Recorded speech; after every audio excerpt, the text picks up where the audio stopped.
So we've packed up the D-bag in a mushroom pack, and we're just going to test deploy it. We've got a little bit of breeze in the landing field, and we're going to film it just to see how it deploys, make sure we're comfortable with the packing method that we're using.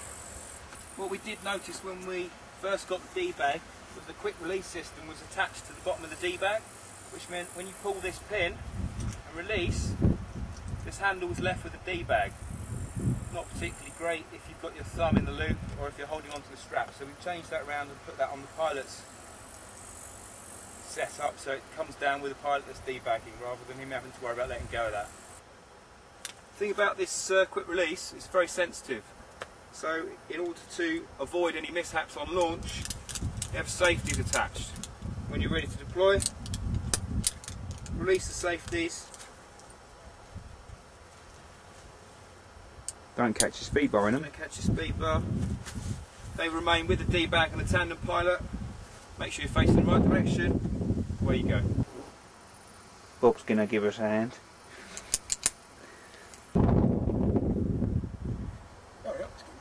Alright.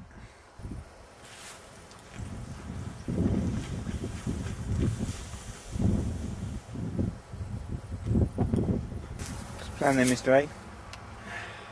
We're going to pack the D-bag. Looks like the wind might be dropping off soon.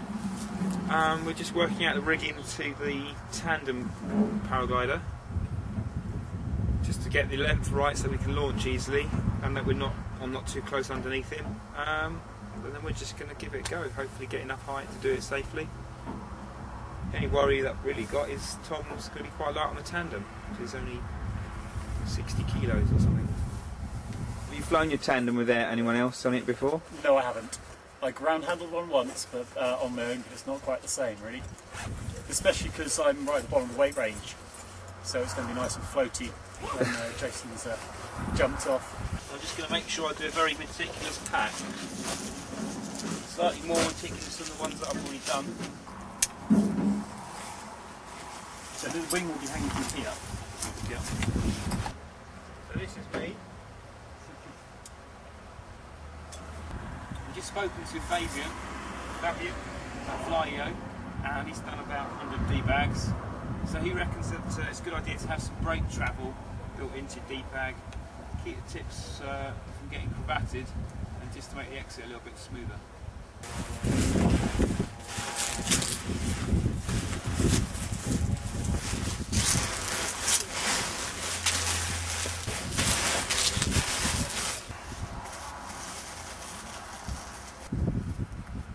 So Jace, what are you doing here? I'm just looping the lines through the elastic bands. And pilot drops the full length of these lines before it opens the bag, so you've got the maximum energy when the bag opens. I'm just trying to make sure the lines at the moment are still taut when they're packed and that I'm not introducing any kinks into them.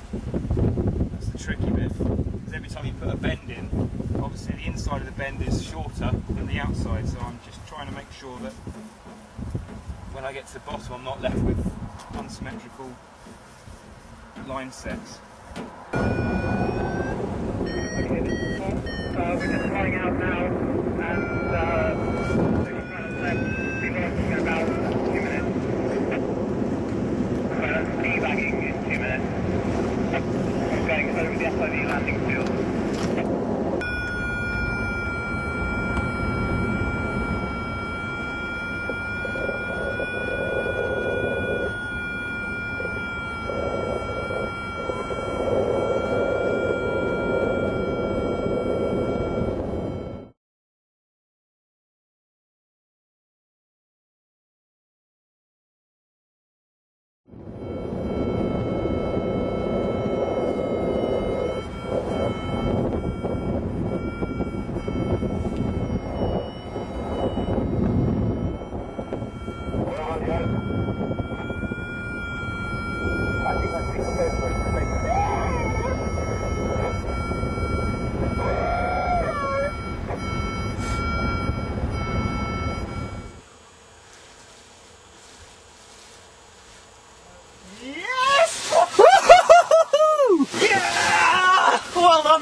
Nice one!